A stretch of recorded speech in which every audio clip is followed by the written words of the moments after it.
नमस्कार, India TV देख रहे हैं आप और आपका बहुत बहुत स्वागत है। आपके साथ मैं हुसैन रिजवी और मेरे साथ स्टूडियो में मौजूद है मेरी सहयोगी, मेरी साथी ज्योत्सना पाटनी और मेरी एक और सहयोगी इन हाउस योगिनी अयोध्या से इस वक्त मेरे साथ हैं मीनाक्षी जोशी। योग और आयुर्वेद हमारा ट्रेडिशनल नॉलेज है। कोरोना काल में से पहले आयुर्वेद के बारे में हम जानते जरूर थे, लेकिन आयुर्वेदिक उपायों को अमल में कम ही लाया करते थे। लेकिन जिस तरह कोरोना से जंग में योग और आयुर्वेद ब्रह्मास्त्र साबित हुए, गिलोय, अदरक, हल्दी और काली मिर्च के काढ़े ने न सिर्फ देश में बल्कि दुनिया भर में लोगों की इम्यूनिटी को बढ़ाया, बूस्ट किया। उससे यह साफ हो गया कि बीमारी कोई भी क्यों ना हो, आयुर्वेद के पारंपरिक तरीकों से उसका पक्का इलाज हो सकता है। ऐसे में जरूरी है हम योग और आयुर्वेद को अपने जिंदगी में, रोजमर्रा की जिंदगी में बल्कि शामिल करें। बिल्कुल सही कहा हुसैन आपने। आयुर्वेद को सेहत का खजाना कहा जाता है और ऐसा कहना गलत भी नहीं होगा।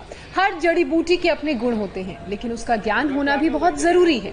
वैसे तो आयुर्वेद में लगभग 1200 औषधियां, जड़ी बूटियां हैं, लेकिन आज हम योगाभ्यास के साथ 15 ऐसी जड़ी बूटियों के बारे में जानेंगे जो आसानी से उपलब्ध हैं और जिनके पौधे आप अपने घरों में बहुत आराम से लगा सकते हैं। बिल्कुल। और मीनाक्षी हमें इस वक्त नजर आ रही हैं अयोध्या में, मेरे शहर में वो बैठी हुई हैं। लेकिन ज्योत्सना इतना ही नहीं है, आयुर्वेद में हर रोग का टोटल समाधान है।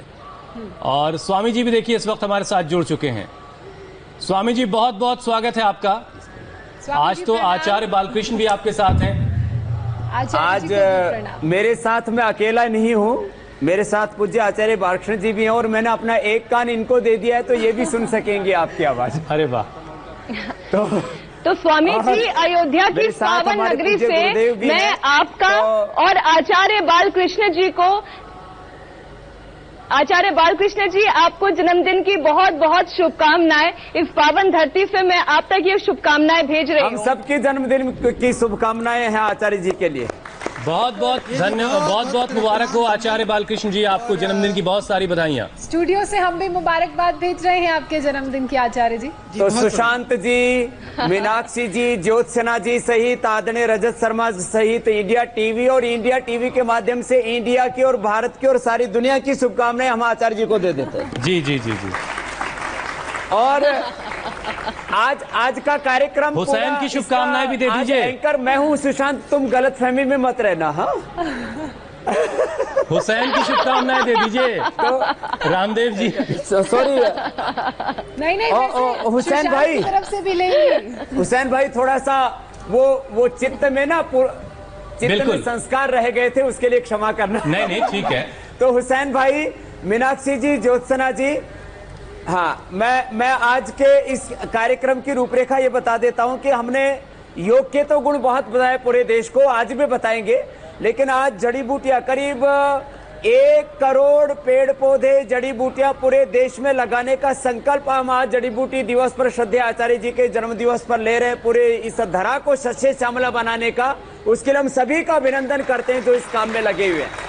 और आज की शुरुआत भी हम जो है जड़ी बूटी लगा करके करना चाहेंगे, तो इसलिए श्रद्धेय गुरुदेव से, पूज्य आचार्य जी से भी कहूंगा, बिल्कुल स्वामी जी, यहाँ पर हम जड़ी बूटियां लगा करके इसकी शुरुआत कर रहे हैं। और साथ में ही संस्कृत के मधुर मधुर श्लोकों की भी ध्वनि पीछे से गूंज रही है, और उसके लिए कुछ ग्रंथ भी यहाँ से हमने लोकार्पित किए हैं। करीब 70 ग्रंथों का लोकार्पण किया है, तो उसका भी लाभ लेंगे सभी। श्लोक गायन कर लो भैया। मीनाक्षी, लोग इंतजार कर रहे हैं, कुछ शुरुआत आप कर दीजिए वहां से।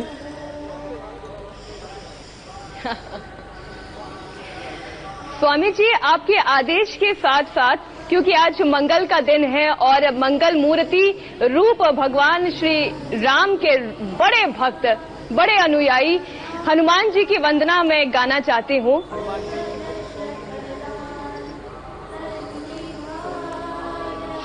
हे दुख भंजन मारुति नंदन, सुन लो मेरी पुकार, पवन सुत विनती बारंबार, पवन सुत विनती बारंबार।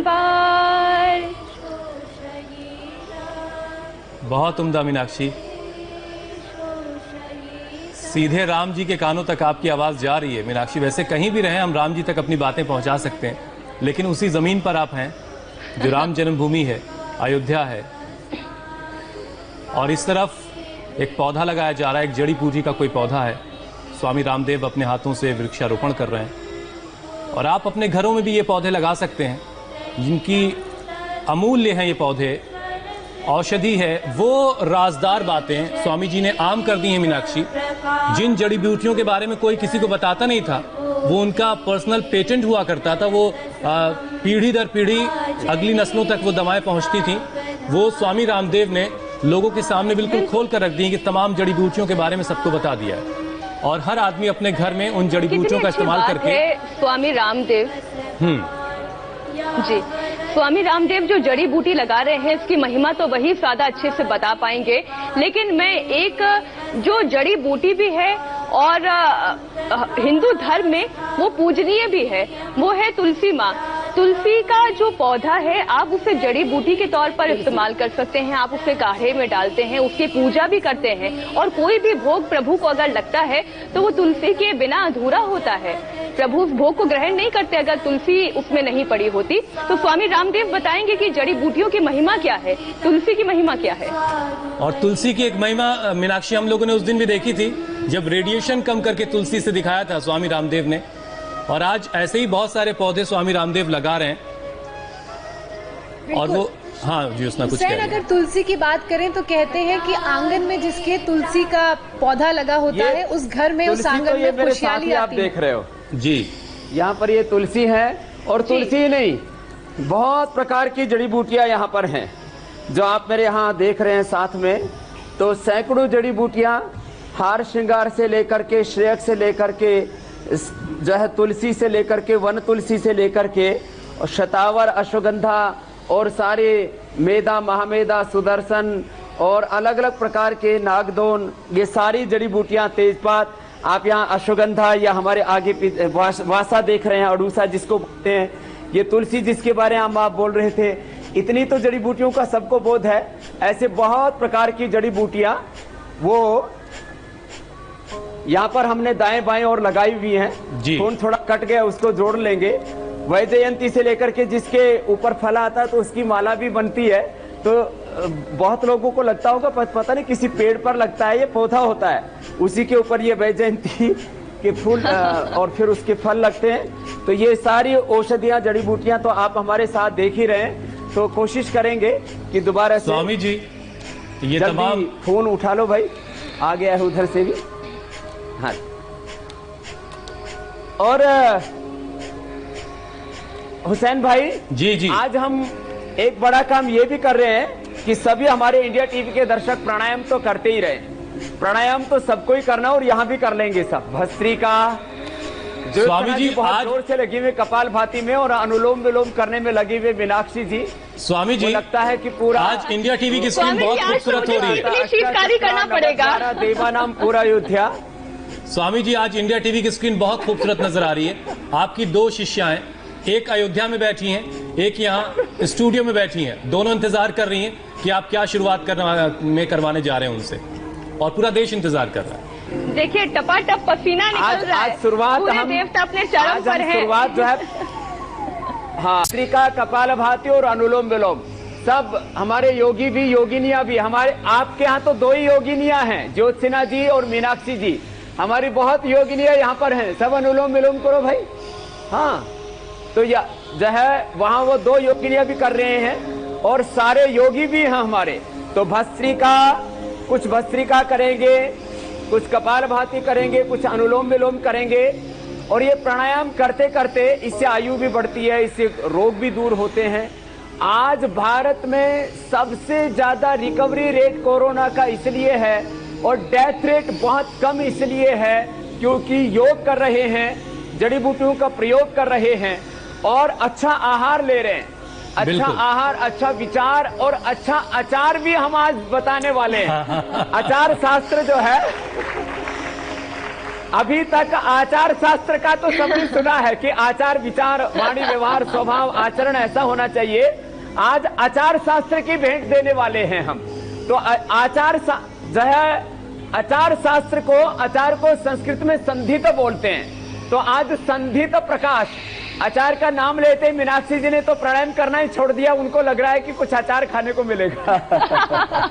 तो ये आज हम संधित प्रकाश माने अचार का भी ग्रंथ बना दिया, और वो भी श्लोकों में। जैसे चरक सुश्रुत धन्वंतरी ने अलग अलग ग्रंथों की रचना की है, ऐसे ही ये संधित प्रकाश माने अचार बनाने की उत्तम विधि, इसको हिंदी बहुत उम्दा स्वामी जी, अचार प्रकाश है। स्वामी जी हम अचार बनाना भी सीखेंगे, और तो जड़ी बूटियों और उसकी ताकत का इस्तेमाल हम कैसे करें ये भी आपसे सीखेंगे। लेकिन सबसे पहले वो कौन से 10 योगाभ्यास हैं जो हम सबको रोजाना नियमित तौर पर करने चाहिए, जरा उस पर आ जाते हैं।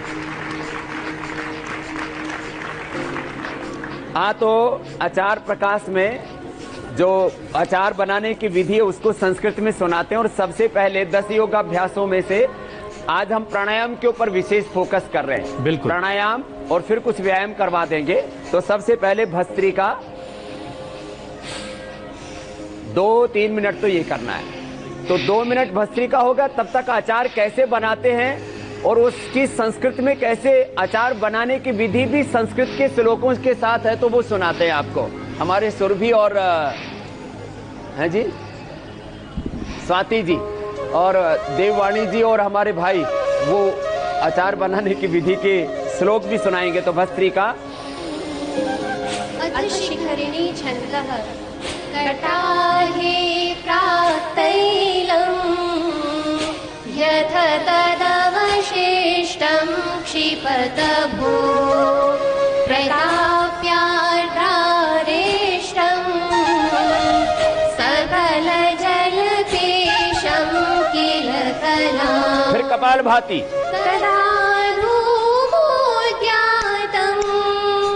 पचत बहुवीर्यालवचयं निपात्य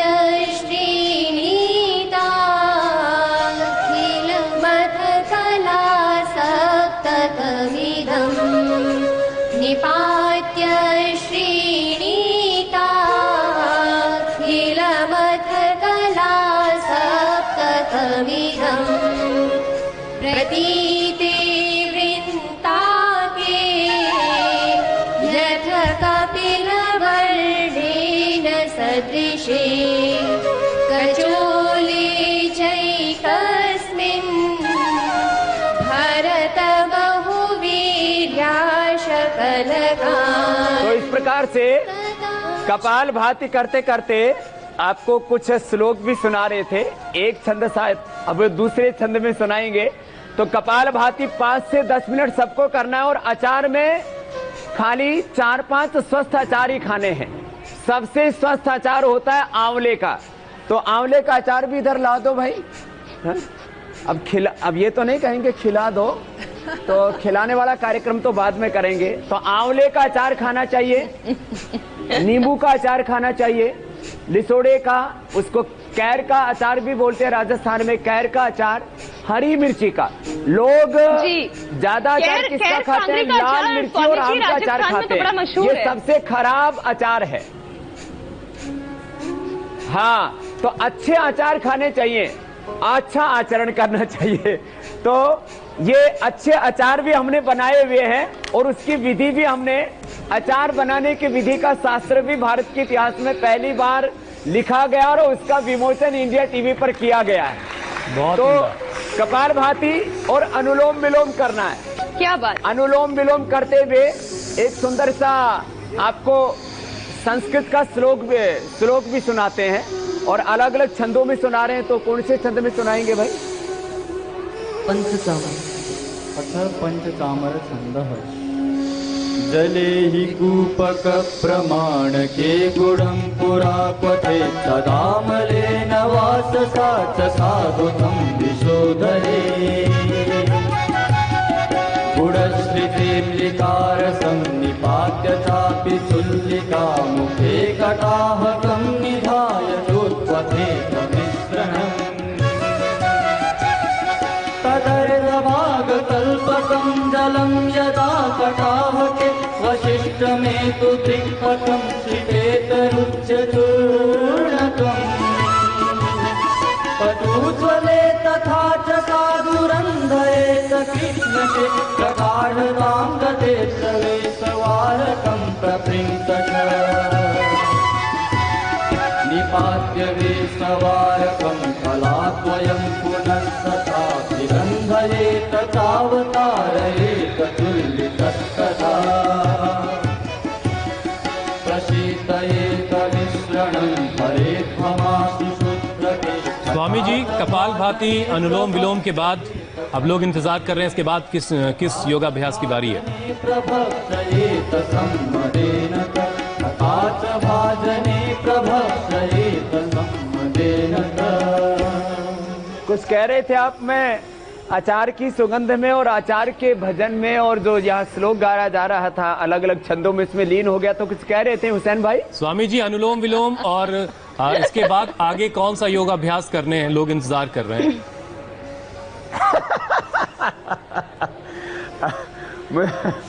आज हम ये कह रहे हैं लोग घरों में बैठ के अपना पूरा सेशन योगाभ्यास का आपके साथ करते हैं असल में। हाँ, वो करते रहे भस्त्रिका, कपालभाति, अनुलोम विलोम और एक बार भ्रामरी उद्गीत, फिर शीतली शीतकारी करा देते हैं एक बार। चलो सभी कर लेते हैं। भ्रामरी और उद्गीत की गूंज तो जब हजारों लोग यहाँ पर हमारे साधक साधिकाएं योगी योगिनियां करेंगी, तो 2 योगिनियों से ही पूरा देश में योग का इतना गौरव महात्म्य बढ़ रहा था, ज्योत्सना और मीनाक्षी जी से। तो आप सभी योगी योगिनियां मिलकर के भ्रामरी उद्गीत करते हैं। एक बार लंबा गहरा श्वास भरते हैं।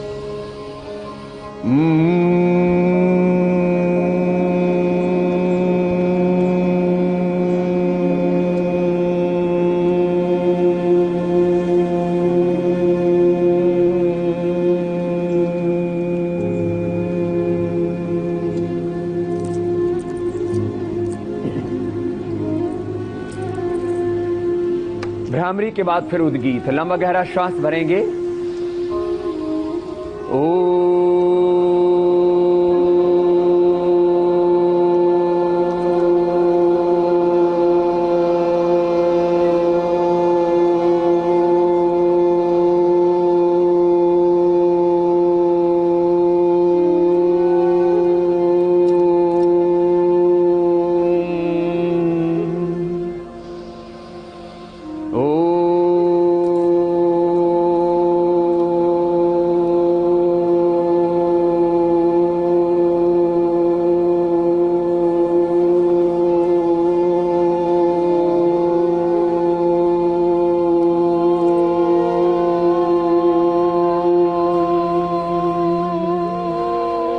ऐसे कम से कम 5-7 बार भ्रामरी, 5-7 बार उद्गीत करने से हम स्ट्रेस फ्री हो जाते हैं।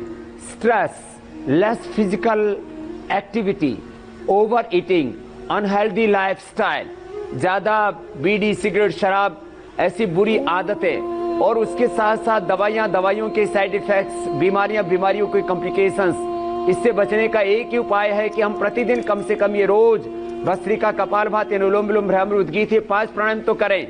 और शीतली शीतकारी, अभी जैसे मीनाक्षी जी भी कह रही थी, अयोध्या में भी वैसे भी धर्म और आध्यात्मिक की भी बहुत ऊर्जा प्रवाहित हो रही है और सूर्य की भी बहुत तपन है।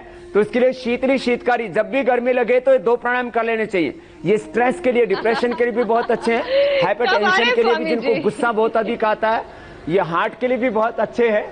वैसे आपको गुस्सा नहीं आता है मीनाक्षी जी, आप तो बड़ी हंसमुख हैं। वैसे गुस्सा तो किसी को नहीं आता है, थोड़ा थोड़ा आना भी चाहिए बुरी बातों पर, लेकिन वो नहीं। लेकिन स्वामी जी थोड़ा थोड़ा गुस्से का नाटक मैं भी कर लेती हूँ। जबरदस्त है। गुस्से का नाटक ही किया करो, बस हकीकत में मत किया करो। शीतली शीतकारी ये सबको करना चाहिए। ये भी 1-2 बार करके देखे, करते करते एकदम शांत हो जाते हैं।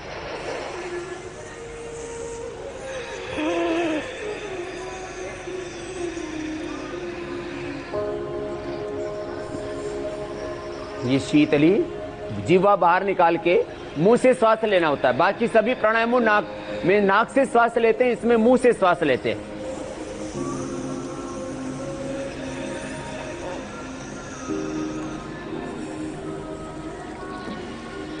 और शीतकारी में दांतों के पीछे जीभ लगा लेते हैं और दांत खोल लेते हैं, ऐसे दांत दिखाते हैं।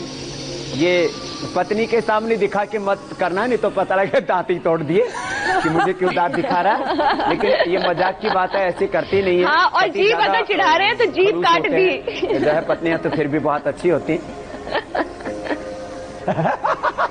नहीं नहीं, ये जीभ काटने और दांत तोड़ने वाले कार्यक्रम को तो हमें खाली विनोद के लिए बोला है। तो दांतों के पीछे जीभ लगा के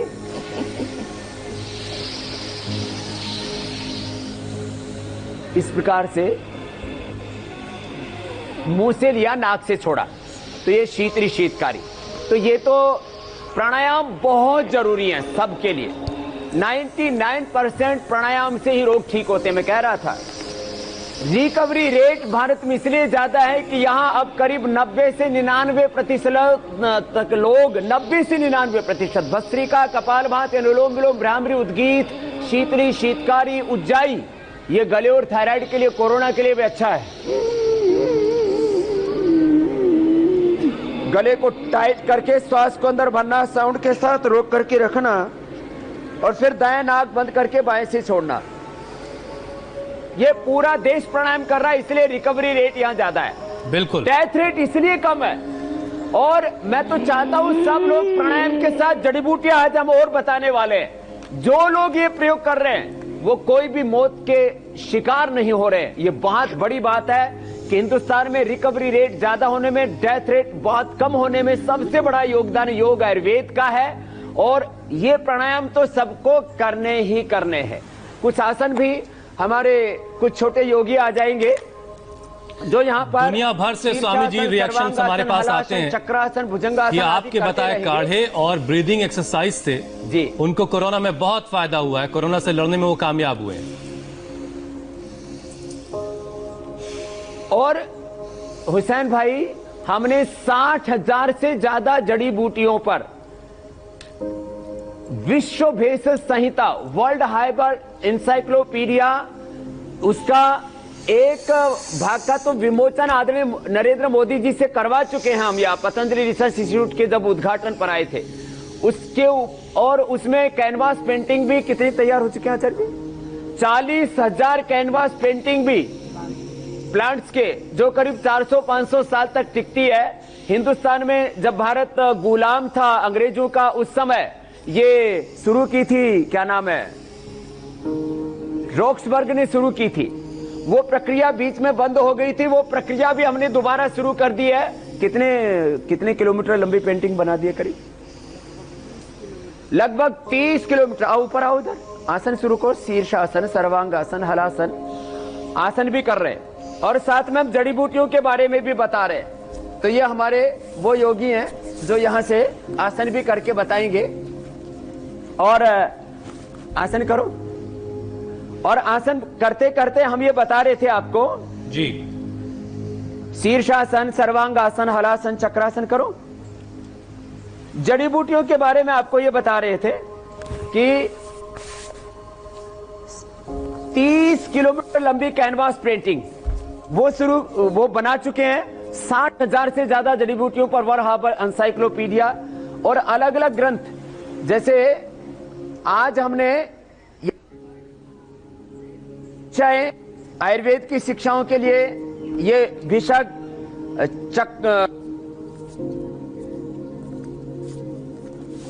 कुमार, अमृत और ऐसे अलग अलग आज पुस्तकों का विमोचन हुआ है। और एक जबरदस्त पुस्तक का भी विमोचन किया, वो योग आयुर्वेद से संबंधित नहीं है। हमारा आचार विचार कैसा हो, बलि प्रथा पूजा है या हिंसा, उसके ऊपर भी एक पुस्तक लिखी गई है।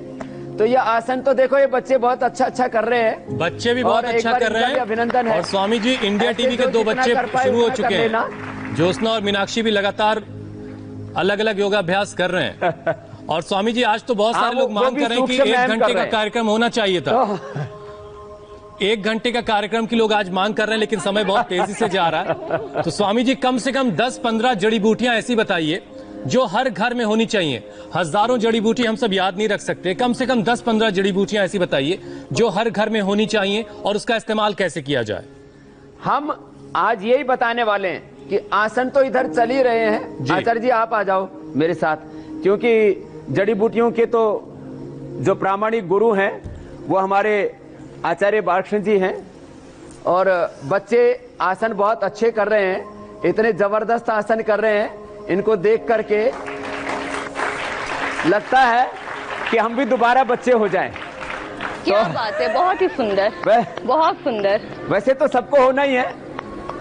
हाँ, तो ऐसे कठिन कठिन आसन कर रहे हैं बालक। ये हटा लो भाई, कटी वस्त्र तो हटा लो।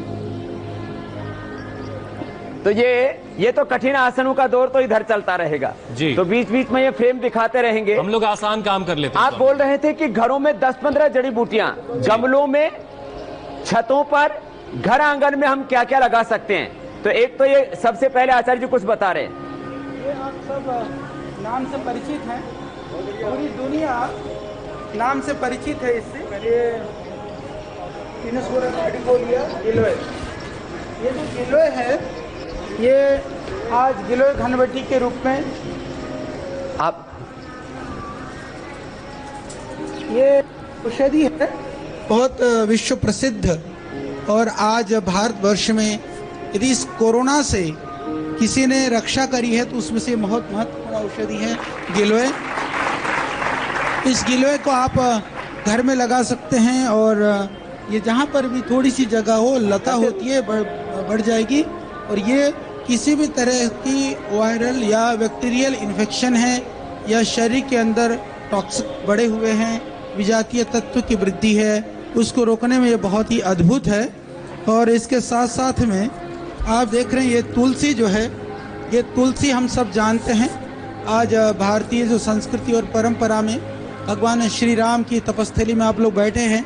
जो राम की जो परंपरा को मानने वाले जो लोग हैं, वो वैष्णव परंपरा के अंदर तुलसी को तो पूजा जाता है, और साथ में तुलसी के माला का धारण करते हैं। तो ऊर्ध्वगत्रजत जो रोग हैं, बैक्टीरियल और वायरस जितने वायरल रोग हैं, उनके लिए बहुत ही अद्भुत होता है। इम्यूनिटी बूस्टर के लिए गिलोय से, तुलसी से, अश्वगंधा से, ये अड़ूसा है, क्योंकि कोरोना का सीधा प्रभाव। अड़ूसा की तो इतनी प्रशंसा आयुर्वेद में इतनी ज्यादा प्रशंसा की गई है, कहा कि वासायम विद्यमानायम आसायम जीवितस्य च रक्त पित्त क्षय काशी किमर्थम अवसीदति, यानी श्वास रोग के लिए, काश रोगों के लिए, कफ के लिए। और ये वासा ये पूरा देश के अंदर ये मिलता है, ये कहीं पर भी मिल जाता है, और घर में भी लगा सकते हैं, शहरों में भी। आप देख रहे हैं ये गमले के अंदर ही है, इतना बड़ा पेड़ है ये, इसके 4-5 पत्तियों को कूट करके खांसी हो, कफ हो, बलगम हो, इसमें 2-4 काली मिर्च का दाने डाल दीजिए, और 1-2 टुकड़ा अदरक का डाल दीजिए, डाल करके आप काढ़ा बना करके पीजिए, श्वास, काश, कफ सब खत्म। तो ये अद्भुत अद्भुत जड़ी बूटियां हैं। माने अपने घरों में, गमलों में, चाहे किसी को रहने के लिए 1 या 2 कमरे का ही घर है, वहाँ गमले लगा सकते हैं। छोटी सी बालकोनी है तो वहाँ पर 8-10 गमले लगा करके उसमें गिलोय, तुलसी, अड़ूसा ये लगा सकते हैं। वहाँ पर अश्वगंधा, शतावर, ये छोटे छोटे मरुआ, हमारे यहाँ पर मुस्लिम भाई मरुआ बहुत जो है धार्मिक तौर पर प्रयोग करते हैं, हुसैन भाई। तो ये मरुआ भी बहुत बढ़िया है इसके लिए, कफ के लिए, सर्दी जुकाम के लिए। और विशेष बात यह है कि इसकी चटनी भी बहुत सुंदर लगती है, और इसके पेट के कीड़ों के लिए भी बहुत बढ़िया है। किसी किसी के दिमाग में कीड़े हो तो ब्राह्मी शंखपुष्प भी देते हैं उसको, लेकिन किसी के पेट में कीड़े तो उसको ये विचारों के कीड़े तो विचारों को कीड़े के लिए जो है स्वामी जी का संदेश है। ये बहुत अच्छी स्वादिष्ट है। ये स्टीविया है, ये स्टीविया है। ये इसके एक पत्ते में चीनी से कई 100 गुना मीठा होता है। इसके एक पत्ते में इतना मिठास होता है कि आप एक किलो जो चीनी होती है उतना मिठास जो है ऐसे इसको थोड़े से पत्तों से मिल जाता है। मुंह में डालते ही पूरा ऐसे मिठास ही मिठास। वगैरह के लिए, काढ़े के लिए आप चीनी प्रयोग करने की जगह स्टीविया घर पे लगा सकते हैं। और चाय है, काढ़ा है, ये बनाते समय आप इसको पत्ते को डाल जिनको शुगर है उनको चीनी का प्रयोग करने के बजाय लगा लो और 2 पत्ते डाल दो चाय में। और हर्बल चाय पियो, चाय है, कॉफी है, दूध है, किसी में भी डाल करके इसको पी सकते हैं। मिठास पूरा मिलेगा, शुगर नहीं बढ़ेगी। तो इसी तरह से यहाँ पर आप देख रहे हैं लगभग हमने जो कुछ तो ऐसे पौधे हैं जो आप घरों में गमलों में सुदर्शन, नहीं लगा इसका कान में पाएंगे, पर पता- अधिकांशतः सुदर्शन के पौधे बारे में बता- कान सब पे। आप घरों में लगा सकेंगे। ये जैसे सुदर्शन है, ये एक अद्भुत पौधा है कान के दर्द के लिए। कई बार अचानक कान में दर्द हो उठे, यदि आप घर में बैठे हैं तो इसको थोड़े से पत्ती को तोड़ करके इसका थोड़ा सा गर्म करके रस निकाल करके कान में डालने से तुरंत लाभ हो जाएगा। इसी तरह से किसी का फोड़ा वगैरह हो गया, पक नहीं रहा, तो वो आप पत्ते को तोड़ के गर्म करके बांध देंगे तो ये फोड़े के लिए भी लाभकारी है। तो इस तरह से इसमें बहुत सारी जड़ी बूटियां हैं। क्योंकि आज अभी बरसात का मौसम भी है, मैं निवेदन भी करूंगा इंडिया टीवी के माध्यम से कि सभी लोग जो है घरों में जड़ी बूटियों को लगाएं, क्योंकि जड़ी बूटियों की रक्षा हम करेंगे तो जड़ी बूटियां हमारी रक्षा करेंगी। तो इसीलिए जड़ी बूटियों को बचाना अपने लिए जरूरी है। इन अति जड़ी उत्तम बूटियों को आचार्य थोड़ा जी। भी प्रयोग से, थोड़े भी गुण से हम बहुत सारे महामारियों से बच अब सकते हैं। स्वामी जी कुछ और ले आए हैं, एक गमला। एक तो हल्दी तो आपने देखी है, जी, हल्दी स्वामी। के पौधे को कई बार दिखाया। एक ये काली हल्दी है, माने ये उस सामान्य हल्दी से ज्यादा उपयोगी होती है अच्छा, ये काली हल्दी। और इसकी जो उपयोगिता है, माने हल्दी से कई गुना ज्यादा होती है औषधीय दृष्टि से।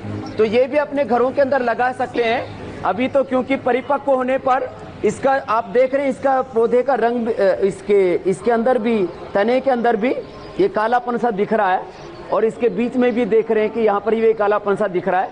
तो ये काली हल्दी नॉर्मल हल्दी की बजाय ज्यादा उपयोगी है। तो हल्दी है, अदरक है, ये भी आप गमलों के अंदर लगा सकते हैं।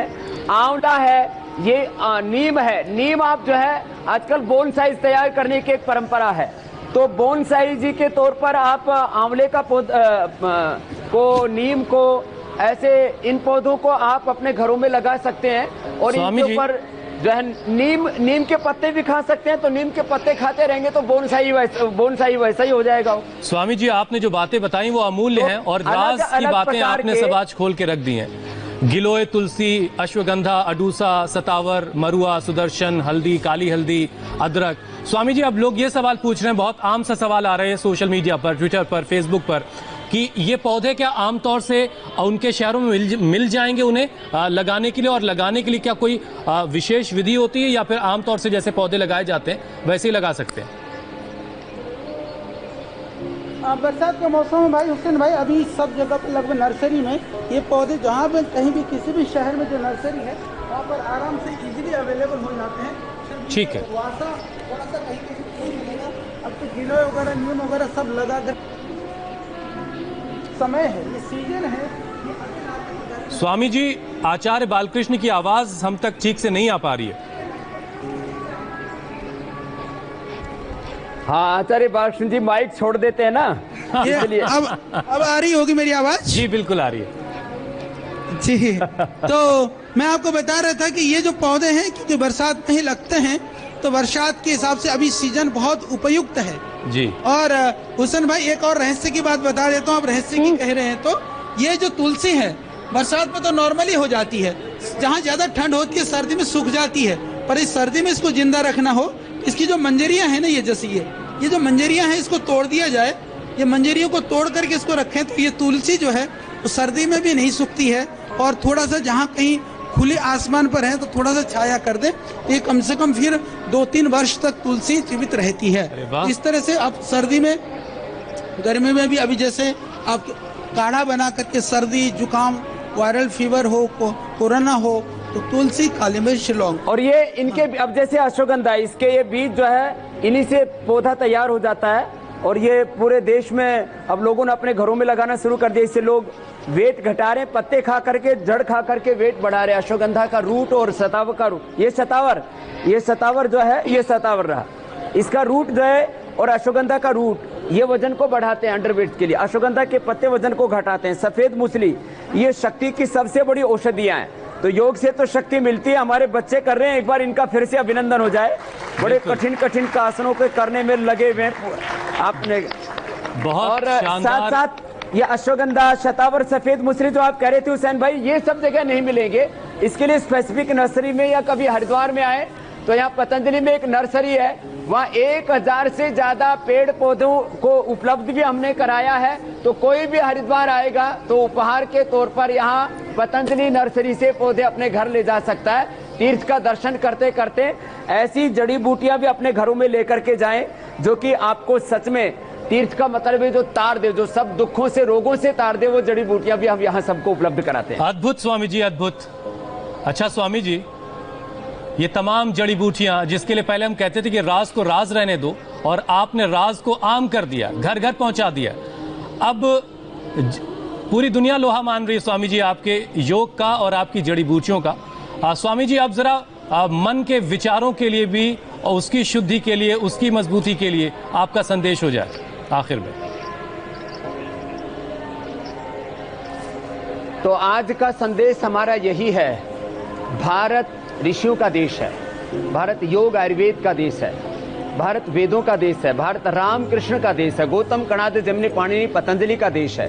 तो जब भी कोई भारत में आए तो भारत में सुबह सुबह योग करते हुए लोग दिखने चाहिए, और जब भारत में घूमे तो चारों तरफ आंवला, एलोवेरा, गिलोय, तुलसी, ये जितने भी पेड़ पौधे हैं, जड़ी बूटियां हैं, वनस्पतियां हैं, ये धरा ऐसे सच्चे श्यामला हो कि जैसे ही कोई भारत की ओर निगाह डाले और सैटेलाइट से फोटो भी खींचे तो जो 60,000 जड़ी बूटियां हमने विश्व भेषज संहिता में लिखी हैं, उन सबका दर्शन भारत भूमि पर होना चाहिए। यही आज जड़ी बूटी दिवस पर श्रद्धेय आचार्य बालकृष्ण जी के जन्म दिवस पर हमारा संदेश है।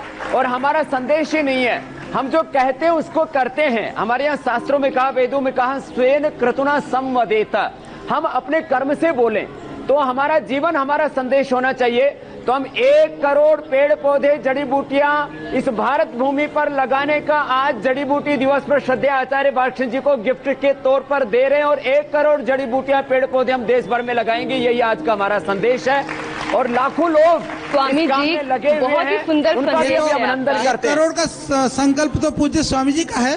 मैं बहुत ही इंडिया सुंदर टीवी के संदेश माध्यम है से स्वामी जी प्रदेशवासियों से आपका। आह्वान और करूंगा राम कि राज्य की हर कोई स्थापना अपने तो घर में तभी होगी कम से कम 4-5 जब हम योग पौधे और जरूर लगाएं। अध्यात्म को अपने जीवन में उतारेंगे।